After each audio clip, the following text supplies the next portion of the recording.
I'm retired now. I'm retired again.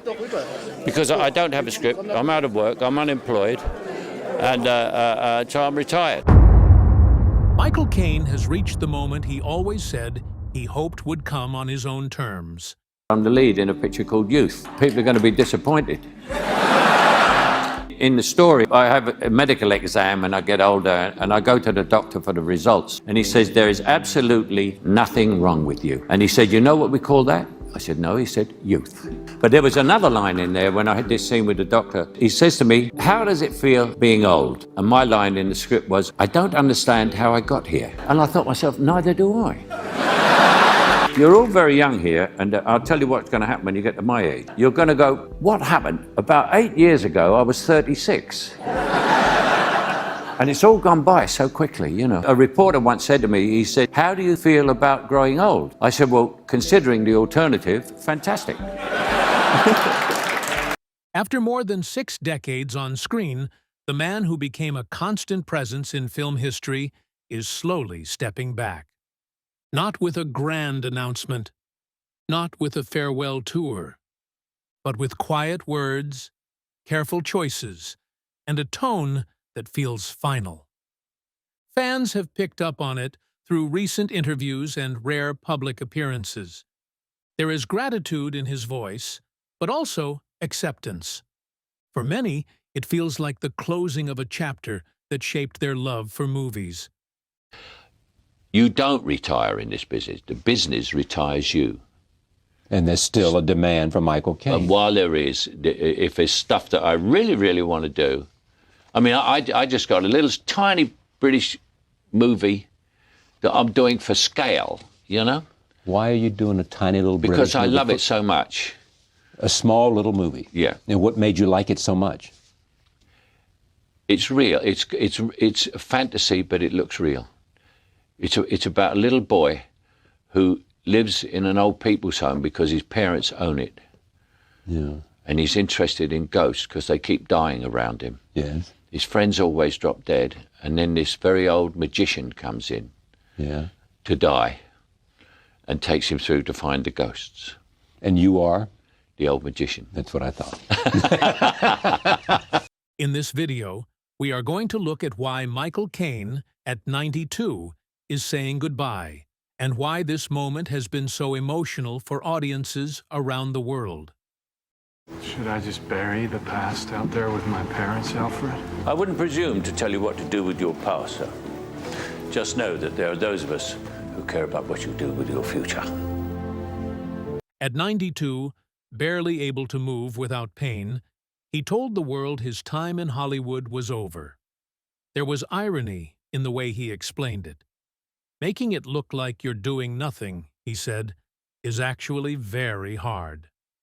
This was the same man who lived through the Blitz, climbed out of poverty, earned a knighthood, and gave audiences films like Alfie, Get Carter, and his take on Alfred Pennyworth. In the end, he didn't lose to critics or audiences. He lost to time. His spine was breaking down, walking hurt, standing hurt. The cane in his hand was no longer part of a character. It was how he stayed upright. The Great Escaper was meant to be his final appearance, his last contribution to film before stepping away for good. He once said he had simply tried to be the best actor he could be, and that was where it ended. He even began working on his memoirs, titled Don't Look Back, You'll Trip Over, sounding less like a book and more like a goodbye. The industry responded quietly. Fans accepted it, though not easily. Michael Caine, long seen as the polite constant of British cinema, withdrew to his home in Surrey and settled into retirement, counting what felt like a limited number of days ahead. He had never believed he would reach the level of Laurence Olivier or John Gielgud, or become a classic leading man like Cary Grant. He had always been realistic about that. Then, in September 2024, something unexpected happened. A phone call arrived that pulled him out of retirement and revealed something about himself that even he hadn't fully realized. The tabloids were already prepared. His obituary was written and saved, waiting. His IMDb page carried the finality of a career that seemed finished. Even his brother Stanley had started referring to him in the past tense during interviews. That quiet mental shift happens when someone you love begins to fade. You think of meaningful things to say, rehearse them in your head, and then decide to stay silent.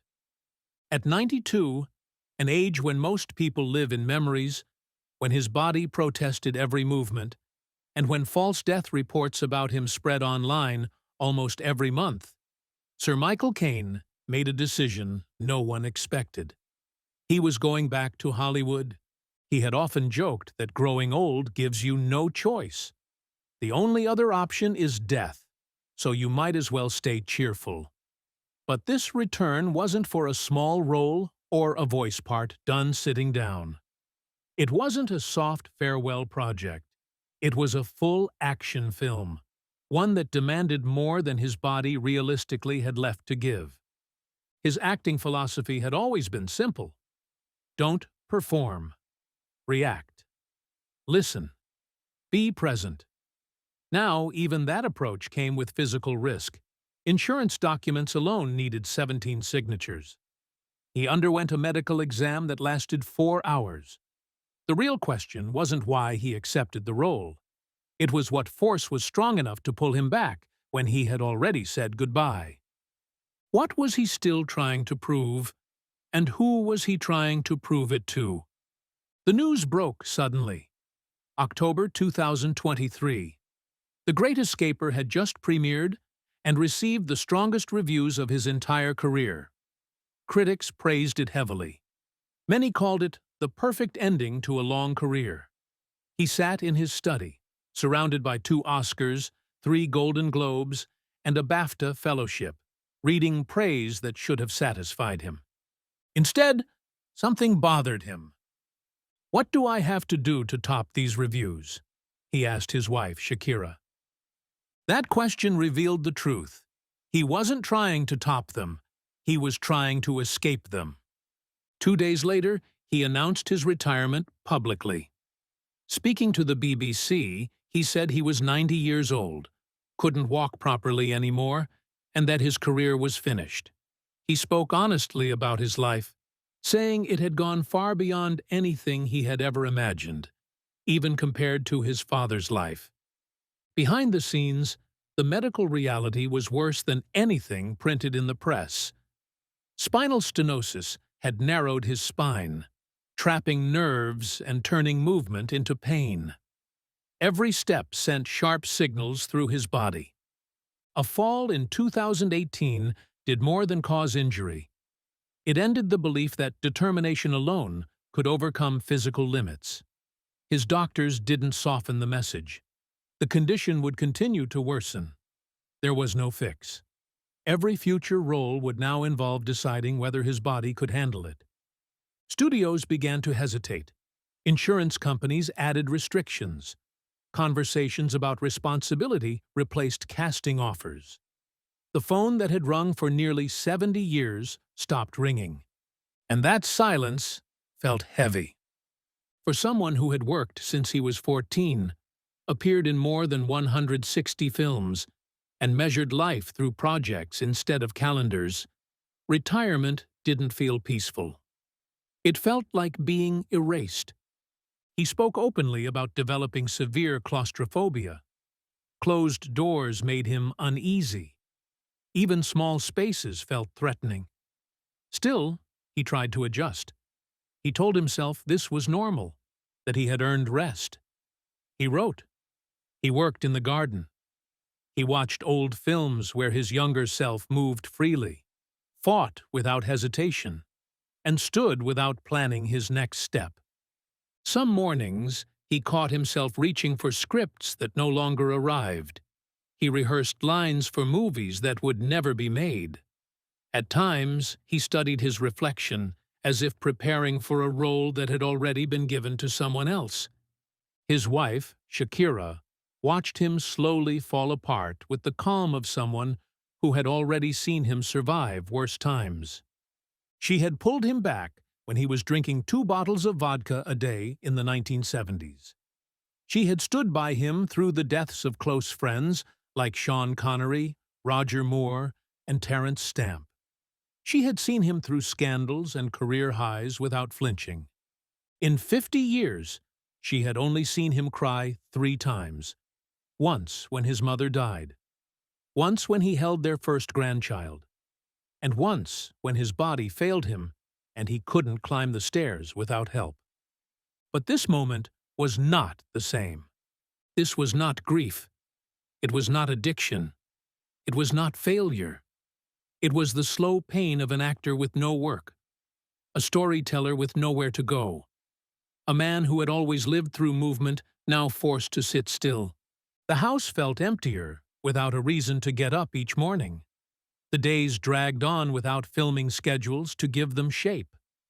The quiet felt heavier, without lines to learn or scenes to prepare for. She made him his favorite breakfast, the same simple meal his mother used to make from leftover bread and pan drippings, and pretended not to notice when he left half of it untouched. She played his favorite Sinatra records and danced by herself in the living room until he couldn't help but smile. Neither of them knew that soon the phone would ring with an offer that would change everything. One that would test every promise she had made to protect him. One that would ask whether a man who had already lived so much still had anything left to give. To understand why Michael Caine was never able to fully step away from work, you have to understand a truth that shaped his entire life. A truth he didn't learn until he was 60 years old, and one that changed how he understood love, family, and loyalty. We wanted him to be the opposite of Bond. The call came from a newspaper reporter in 1992. The kind of call most famous people ignore or pass to an assistant. But something in the reporter's tone made him listen. What he heard stopped him cold. Michael Caine, who believed he understood every detail of his working-class childhood, every sacrifice his mother made, and every reason she had fought to protect him, suddenly realized there was a huge part of her life he had never known. For 50 years, his mother Ellen had kept a secret. Every week, no matter the weather or what was happening in the world, she would say she was going shopping. She put on her best coat, took her worn purse, and left for hours at a time. No one questioned it. No one followed her. No one asked why she came back with nothing. Because Ellen Frances Marie White was not shopping. She was visiting her first son, David. David had been born with severe epilepsy and serious mental disabilities. When he was just 2 years old, he was placed in Caine Hill Hospital, hidden away from the world. For half a century, Ellen made that trip alone. She carried that pain without sharing it. She loved a child she had been told to forget. Learning the truth broke Michael Caine in a way poverty never had. In a way, the war never managed. In a way, career failure and rejection never could. The woman who had fought to protect him from abuse during the war, who had scraped together money to keep food on the table, who had always stood as his example of honesty and strength, had been living with a sorrow she never spoke about. When he finally spoke to her, gently and carefully, she gave a simple answer. "I didn't want you to feel different," she said. "I didn't want you to carry what I carried." In that moment, he understood that love sometimes means holding pain so quietly that even your children never hear it. David died before Michael had the chance to truly know him. Another loss added to a life already marked by too many. But the discovery changed how he saw everything: his childhood, his mother, himself. Every role he had played as a protector, every character hiding pain behind strength, every performance built on restraint suddenly made sense. Without realizing it, he had been drawing from his mother all along. a woman who loved so deeply that she kept her greatest hurt to herself, who visited her lost son every week for 50 years without asking for sympathy or comfort. That is why, even now at 92, he keeps working, keeps creating, keeps moving forward. It is his way of honoring the woman who taught him that sometimes the strongest thing you can do is continue, even when stopping would feel easier. If Ellen taught him how to survive, Shakira taught him how to live.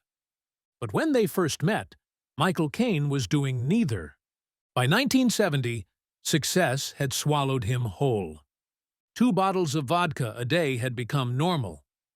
Morning, afternoon, and night blurred together. The parties never stopped because stopping meant being alone. And in that quiet were all the memories he had been avoiding since childhood. He filmed The Italian Job while drunk. He shot Get Carter while hungover. He was slowly destroying himself with the same discipline he usually used to learn scripts. Friends stopped calling it drinking. They started calling it a slow death. "I would have been dead in 6 months," he later said, and those close to him believed even that was generous. Then came a night that began like so many others. He was alone in his flat, already halfway drunk, the television flickering against walls that had seen too many empty evenings. A Maxwell House coffee commercial came on, something he would normally ignore. But this time, he looked up. A woman appeared on the screen holding a coffee cup. There was something calm and natural about her. Her smile felt real, not acted, as if she could somehow see the man watching her from the other side of the screen. "I'm going to marry that woman," he said out loud to no one. For the first time in years, he was completely clear-headed about something. Finding her should have been impossible. But he had never let that stop him. Her name was Shakira Bakshi, a former Miss Guyana living in London. When he finally tracked down her phone number and called, she said no. He called again, another no, and again. 12 times she turned him down. Michael Caine, the famous actor, the wealthy star, the man who seemed to have everything. And still, she said no. By the 13th call, maybe she was tired of saying no. Maybe she was curious. Maybe she heard something real in his voice that fame couldn't fake. Whatever it was, she finally agreed. "It took her 8 minutes to fall in love with me," he likes to joke now.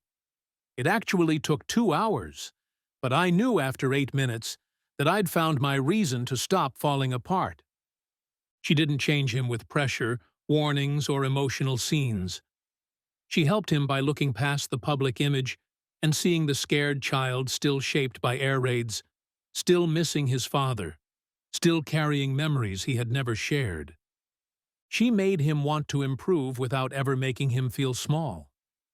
The vodka faded away, not because she demanded it, but because he wanted to remember every moment with her clearly. "With you, I'm in control of everything I do." The parties didn't stop because she complained. They stopped because he preferred being at home with her more than anywhere else. She became his steady point, his sense of direction, his proof that love could be calm and still powerful, that gentleness could still change a life. More than 50 years later, when people ask how he survived when so many around him didn't, he doesn't talk about discipline, wisdom, or luck. He gives one answer: Shakira. That single name carries a love story stronger than any character he ever played. You have to listen to what the other person is saying, even when you already know what they're going to say. You. The phone call that ended his retirement came from the last person anyone would have guessed. Vin Diesel. Not a director he'd worked with before. Not Christopher Nolan offering another respected project. Not a British studio asking for one final performance from a national icon. It was Vin Diesel, action star, box office giant, and, as it turned out, a lifelong admirer of Michael Caine who refused to accept that his hero was done. The role was for The Last Witch Hunter 2, a sequel to a movie that barely broke even, in a genre Michael had never fully owned, with physical demands his body could no longer comfortably handle. At 92, every reasonable part of him should have declined. His agents advised against it. His doctors strongly warned him. Even Shakira, always by his side, gently suggested that maybe this wasn't the right project. But something about Diesel's voice mattered. Not, "I want you," but "I need you." That was enough for Michael Caine to do what he had done his entire life. Say yes when he wasn't supposed to. What most people don't realize is that this had nothing to do with money. With roughly $60 million in the bank and a simple lifestyle, he didn't need another paycheck. His homes were paid off. His grandchildren's futures were secure. His charities were funded far into the future. When he bought a Rolls-Royce in the 1980s, he paid cash and barely drove it. He preferred his old Volkswagen because it reminded him of easier days. This wasn't about recognition either. 2 Oscars and a knighthood already gave him more credit than most people could dream of. The Queen herself had tapped his shoulder and called him Sir Maurice Micklewhite, using his real name to honor his mother. His handprints sit outside Grauman's Chinese Theatre. His face has appeared on British stamps.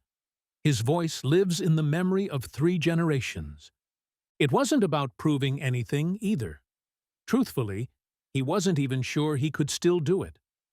What this was really about is something Vin Diesel understood the moment he made that call. Something he noticed while watching Michael's recent interviews. The quiet emptiness behind the sharp eyes when retirement came up.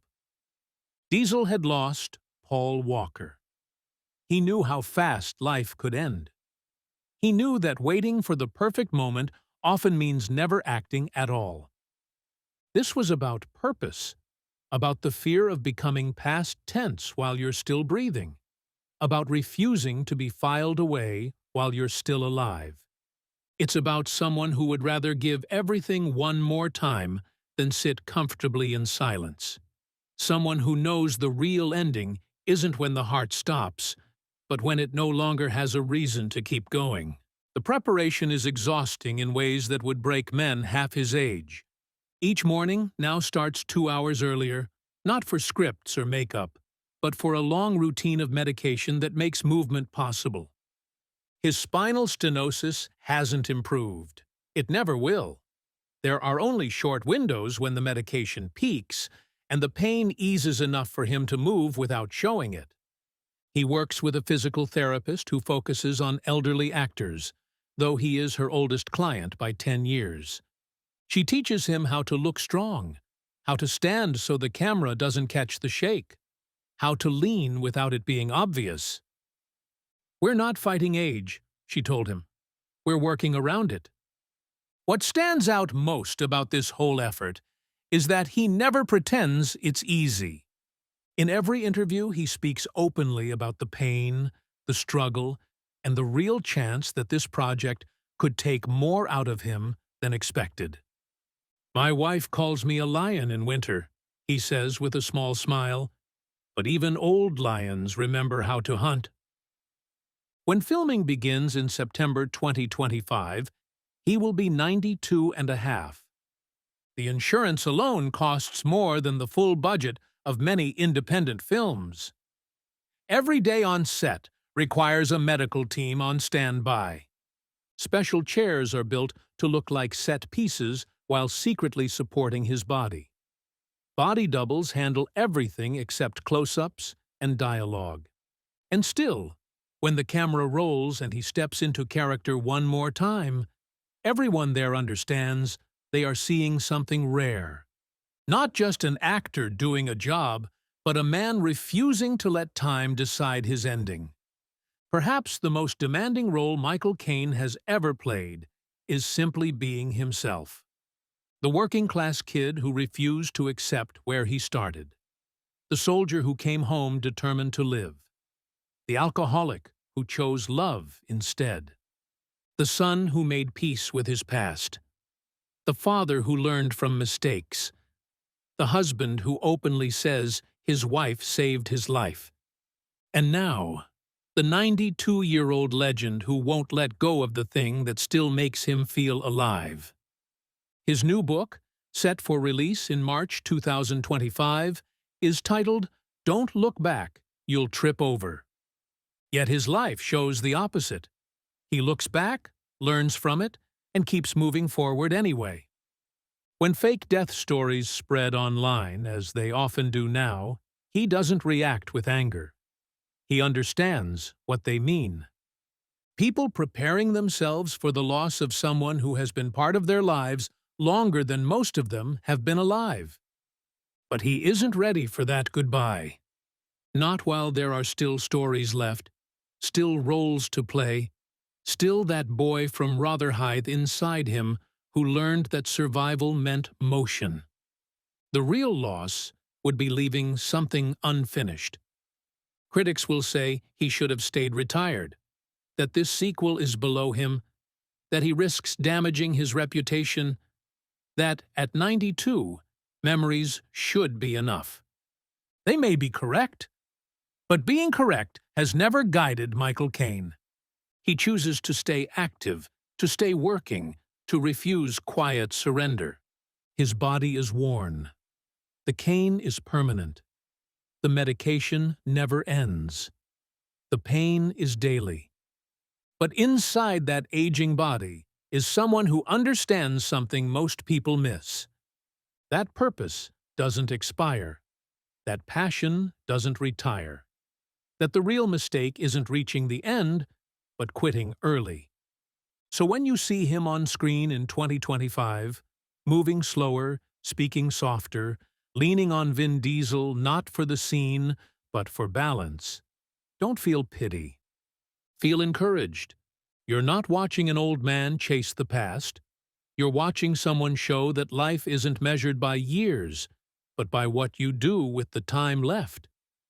You're watching someone show that dignity doesn't come from pretending you're young, but from refusing to give up. You're watching someone who knows the difference between a farewell and a return, is the courage to answer when the moment comes. Somewhere between reading scripts with a magnifying glass, practicing lines while gripping his cane, and preparing for what could be his final film as if it were his first, Michael Caine is offering one last lesson. Not about acting, not about fame, but about continuing to dream when the world expects you to stop. He will be 93 when the film releases. The odds are against him. His body argues every step. Logic says it makes no sense. But Michael Caine has never followed logic. He listens to the quiet voice that says, once more, one more role, one more chance to feel alive. And maybe that is his greatest performance yet. So you might as well stay cheerful and live the fullest life you can. So, what are your thoughts on his story? Let us know in the comments below and subscribe to our channel for more content like this. Thanks for watching.